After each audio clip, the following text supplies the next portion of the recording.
चलिए आगे बढ़ते। उत्तर प्रदेश में कई दिनों से कोरोना को लेकर संकट बढ़ता जा रहा है। कोरोना संकट, कोरोना से ज्यादा डेंगू का संकट बढ़ चला है। प्रदेश कोरोना मुक्त हो रहा है तो वहीं दूसरी तरफ प्रदेश में डेंगू का कहर बढ़ रहा है। यूपी के कई शहरों में डेंगू बुखार का कहर देखने के लिए मिला। मथुरा, आगरा, फिरोजाबाद, मैनपुरी, सहारनपुर के बाद अब लखनऊ और कानपुर में भी डेंगू अपने पैर पसारने लगा है। और इसी बुखार के चलते फिरोजाबाद में अब तक 52 लोगों की मौत हो चुकी है। पिछले 3 दिन में सभी सरकारी अस्पतालों में बड़ी संख्या में लोग भर्ती हुए। इसमें बड़ी संख्या में बच्चे शामिल हैं। जिला प्रशासन की ओर से लगातार अपील ये की जा रही है कि अपने आसपास पानी ना जमा होने दें, ज़्यादा से ज़्यादा स्वच्छता बनाए रखें। लेकिन वायरल बुखार और डेंगू के डंक से कैसे बचा जाए, ये बड़ा सवाल है। डेंगू से बच्चों को कैसे बचाया जाए, ये भी सवाल है। क्या ये तीसरी लहर की आहट तो नहीं? हमारे साथ अब से कुछ ही देर में डॉक्टर्स का पैनल भी जुड़ेगा।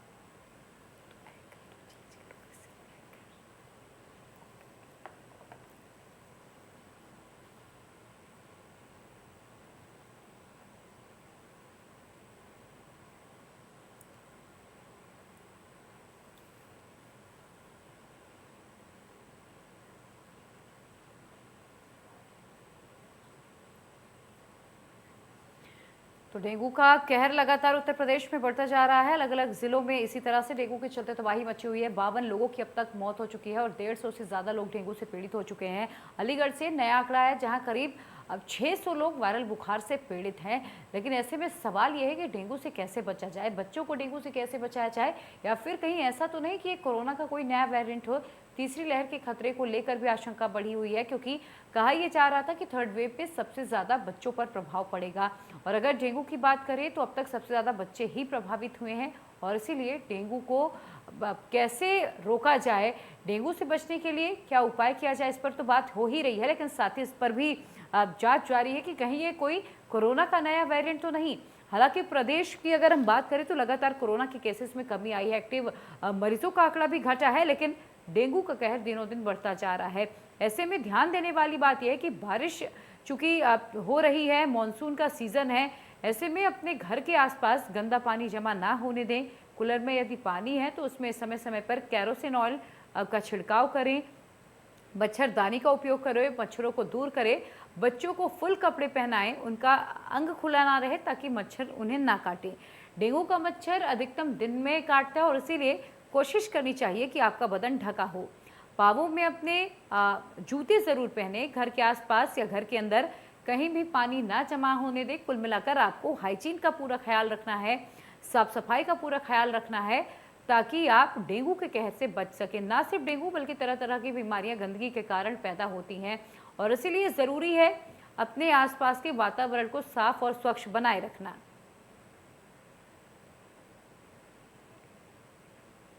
हमारे साथ 2 डॉक्टर्स का पैनल जुड़ चुका है। डॉक्टर ज्योति कांबले और साथ ही डॉक्टर मुकेश भी हमारे साथ जुड़े हुए हैं। आप दोनों का बहुत बहुत स्वागत है। सबसे पहले डॉक्टर ज्योति आपके पास आना चाहूंगी और यही समझना चाहूंगी कि आखिर डेंगू के डंक को हम रोके कैसे, डेंगू को रोकने का उपाय क्या है?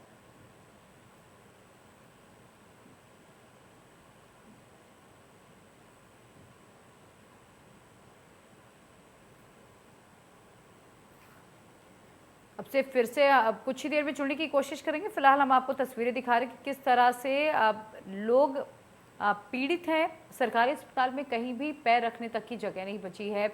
अगर हम बात करें तो अलीगढ़, फैज़ाबाद में अब सबसे ज़्यादा स्थिति खराब है।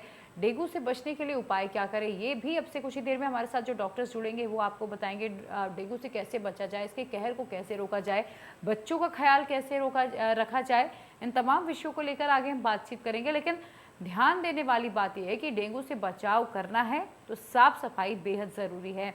लगातार खुद सीएम योगी आदित्यनाथ भी मॉनिटरिंग कर रहे हैं पूरे मामले की और एक्स्ट्रा बेडेड भी हॉस्पिटल में शिफ्ट कराए गए हैं ताकि लोगों को समस्या ना हो। लेकिन कई ऐसे इलाके हैं जहां पर स्थिति इतनी ज़्यादा भयावह है कि अब अस्पतालों में पैर रखने की जगह नहीं है और ऐसे में लोग मजबूरन अपने घरों में अपना इलाज कराने के लिए मजबूर हैं। डेंगू से इन दिनों सबसे ज़्यादा बच्चे प्रभावित हो रहे हैं, क्योंकि बच्चों का इम्यून सिस्टम थोड़ा वीक होता है और इसीलिए बच्चे इसकी चपेट में आ रहे हैं।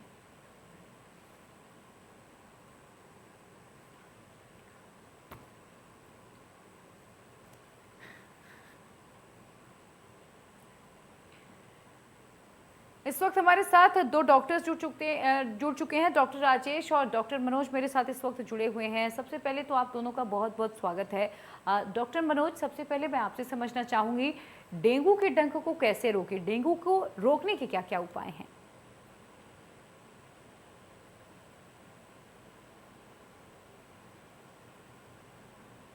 डॉक्टर मनोज, मैं चाहूंगी आप एक बार अपना ऑडियो चेक कर लें, शायद आप म्यूट में होंगे, आपकी आवाज़ हम तक नहीं आ पा रही है। चलिए, मैं डॉक्टर मनोज के पास फिर से जाऊंगी, उनका रुख करूंगी। डॉक्टर राजेश, फिलहाल मैं आपसे समझना चाहूंगी, सर सेम क्वेश्चन मेरा आपसे भी है कि डेंगू के डंक को कैसे रोका जाए, डेंगू की रोकथाम के क्या कुछ उपाय हैं?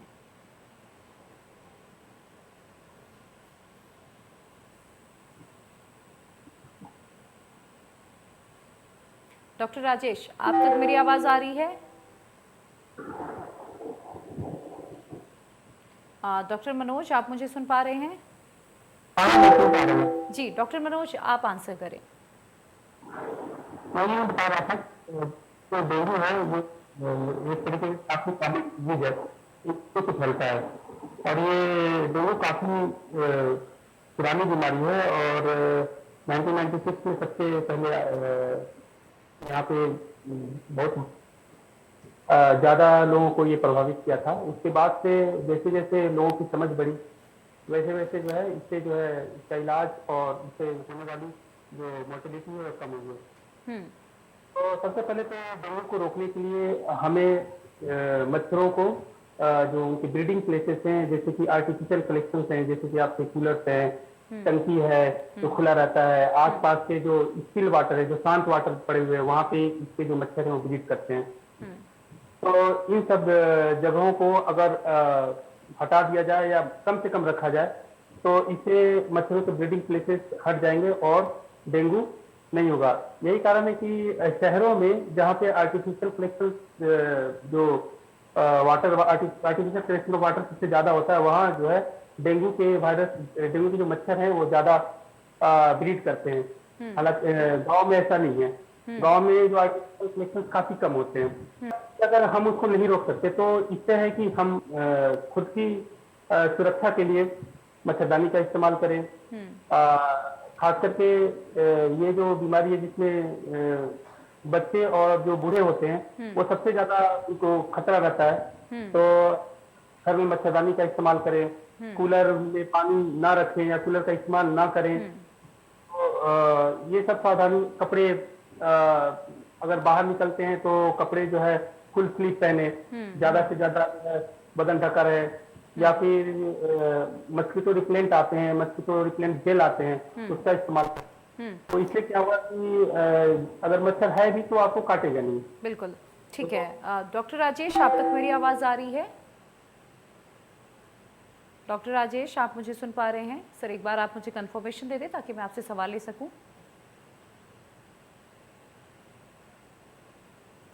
शायद मेरी आवाज़ डॉक्टर राजेश तक अभी नहीं जा पा रही है। डॉक्टर मनोज, मैं आपके पास ही वापस आऊंगी। सर, चूंकि लगातार डेंगू का खतरा तमाम उत्तर प्रदेश के अलग अलग ज़िलों में बढ़ता जा रहा है, लेकिन इसी बीच कुछ संदिग्ध मरीज भी मिले हैं। आशंका इस ओर भी है कि कहीं ऐसा तो नहीं कि कोरोना का कोई नया वेरिएंट है, क्योंकि आशंका लंबे वक्त से यही जताई जा रही थी कि कोरोना का जब थर्ड जो वेव आएगी उसमें सबसे ज़्यादा बच्चे प्रभावित होंगे। और ना सिर्फ बच्चे, हालांकि ये ज़रूर है कि सबसे ज़्यादा बच्चे अभी इस वक्त उत्तर प्रदेश में पीड़ित है, लेकिन हम देखें कि बड़े भी उतने ही गंभीर रूप से पीड़ित हैं। तो क्या ये डेंगू, मलेरिया या फिर कोरोना के अलावा भी कोई दूसरी डिजीज हो सकती है? एक्चुअली ये सीजन जैसे कि बरसात का सीजन होता है, जब बारिश चालू होती है तो दूसरे जो ये जो इंसेक्ट होते हैं वो भी अपीयर हो जाते हैं। तो एक और बीमारी होती है स्क्रब टाइफस, जो कि बच्चों में काफी बच्चे ज्यादा इंफेक्ट होते हैं जिससे। तो इंसेक्ट से होता है। तो ये भी है एक फीवर का कारण अभी रिसेंटली जो अभी देखा जा रहा है। बट मोस्टली जो है डेंगू और मलेरिया ही है। और अभी थर्ड वेव लगता नहीं कि अभी थर्ड वेव खास करके हमारे स्टेट में उत्तर प्रदेश में जो है थर्ड वेव अभी आया है, ऐसा लगता नहीं है। क्योंकि जो टेस्ट है काफी सेंसिटिव है। और ये बहुत अनलाइकली है कि जो है ये जो आरटीपीसीआर जो हमारे प्रदेश में हो रहा है वो डिटेक्ट ना करे। तो ये बहुत कम चांसेस है कि थर्ड वेव की वजह से है। मुझे लगता है थर्ड वेव आने में भी थोड़ा और समय है। और कहा जा रहा था कि बच्चों को इन्फेक्ट करेगा। हाँ, इसके पीछे एक लॉजिक जरूर है कि तो क्यों कहा जा रहा था, क्योंकि क्या है कि मोस्टली पिछले जो फर्स्ट वेव सेकेंड वेव है तो देखा गया कि ज्यादातर जो एडल्ट है जो बड़े लोग हैं वही इन्फेक्ट हुए हैं। खास करके जो स्पेशली 18 ईयर या 20 ईयर से ऊपर के जो लोग हैं वही इन्फेक्ट हुए हैं। ठीक है। तो ये सोचना था होगा कि ये इन्फेक्ट हो चुके हैं मतलब एंटीबॉडी बन चुकी होगी। अब जो बचे हुए हैं जो जो इन्फेक्ट नहीं हुए हैं जिनमें इम्यूनिटी डेवलप नहीं हुई है वो है बच्चे। तो एक लॉजिक हो सकता है कि बच्चे इसमें ज्यादा इन्फेक्ट हैं। बट अभी तो जब आएगा तभी हम सर्टेनिटी के साथ कह सकते हैं कि बच्चे इसमें इन्वॉल्व होंगे ज्यादा या नहीं होंगे। ठीक है डॉक्टर राजेश, एक बार सर आप मुझे फिर से कंफर्मेशन दे दें, आप तक मेरी आवाज़ आ रही है? हाँ, आ रही है जी। डॉक्टर राजेश, मैं आपसे समझना चाहूँगी, चूँकि मॉनसून का सीज़न चल रहा है, मौसम बदल रहा है, तो ऐसे बदलते मौसम में ख्याल कैसे रखें ताकि जो सीजनल बीमारियां हैं, जो वायरल फ्लू हैं, हम उनसे बच सकें? तो वायरल फ्लू से बचने के लिए जो हमको ठंड फ्रिज के पानी से हिसाब से मौसम के बदलाव से एसी से सब में हमको थोड़ा प्रिकॉशन रखना है। और अगर हमको वायरल फीवर हो गया तो हमको दूसरे लोगों को बचाना है, प्रोटेक्ट करना है कि रुमाल रखें छींकते समय, अपना तौलिया और ये सब अलग रखें, कपड़ा अलग रखें ताकि दूसरों को ना होने पावे। और इसमें सिम्टोमेटिक इलाज ही चलता है, 5-7 दिन का कोर्स होता है बीमारी का। जी। तो जो बेसिक दवाइयां हैं या फिर मैं कहूँ जो बेसिक सावधानियां हैं वो जरा आप दर्शकों को बता दें ताकि हमारे दर्शक उस चीज का अमल कर सकें। और वायरल फीवर में मेन है कि सीजनल जैसे हम धूप से गए अचानक ठंडा पानी पी लिए या कोई इन्फेक्टेड पर्सन है तो उससे हमको थोड़ा दूरी बना के रखना है। जो संक्रमित व्यक्ति है इससे थोड़ा दूरी बना के रखना है ताकि हमको भी ना हो जाए। और मौसम के चेंज में एसी में जैसे अचानक से हम गर्मी से आए और टेम्परेचर लो में हम रह गए तो इस तरह से हमको सर्द गर्म से बचना है। ठीक है। जी। डॉक्टर मनोज, आपसे समझना चाहूंगी, जैसे अभी डॉक्टर राजेश कह रहे हैं कि अगर कोई संक्रमित व्यक्ति है तो उससे हमें बचाव जरूरी है, क्योंकि हम बार लगातार बात करें कि बच्चे छोटे होते हैं और अगर कोई बच्चा घर में संक्रमित हो जाता है डेंगू से या मलेरिया से या फिर कोई दूसरी वायरल बीमारी से, कोल्ड सपोज कोल्ड अगर उसे हो जाता है, ऐसे में जो लोग उसका ख्याल रखते हैं, जो बच्चे का केयर टेकर करता है, तो वो अपने आप को कैसे सुरक्षित रखे? देखिए ये जो इन्फेक्टेड डिजीज है, जो संक्रामक बीमारियां हैं, ये तो ह्यूमन टू ह्यूमन ट्रांसमिशन होता है मोस्टली। लेकिन जो डेंगू और मलेरिया है इसमें जो एक इंटरमीडिएट होस्ट आता है वो है मस्कीटो। तो जब आप ऐसे इन्फेक्टेड पर्सन का, बीमार व्यक्ति का केयर कर रहे हैं तो आपको पूरी सावधानी लेनी ही चाहिए। खास करके सपोज आपको डेंगू के लिए सावधानी तो मच्छरदानी में रखना पड़ेगा, क्योंकि जो मच्छर उसको काटेगा तो फिर उस मच्छर में फिर वो डेंगू का वायरस चला जाएगा, जो कि अप्रोक्सीमेटली 10 डेज में मैच्योर हो जाएगा और फिर वो मच्छर दूसरे आदमी को घर में काटता है तो उसको भी डेंगू हो जाएगा। तो जो इन्फेक्टेड पर्सन है उसको तो मच्छरदानी में रखना ही रखना है, बाकी लोग भी मच्छरदानी। और बाकी जैसे अदर वायरल इलनेस जैसे इन्फ्लुएंजा है जिसको कॉमन कोल्ड भी हम लोग कहते हैं, तो उसके लिए भी हमें सावधानी बरतनी चाहिए। हालांकि वो सावधानी बरतने से रुकता नहीं है इन्फ्लुएंजा। एक घर में अगर एक आदमी को हो गया तो वो तो एयरबोर्न होता है, तो वो तो ड्रॉपलेट इन्फेक्शन होते हैं तो वो तो हो ही जाता है। मतलब एक आदमी को अगर हो गया घर में तो उसको प्रिवेंट करना बहुत मुश्किल है।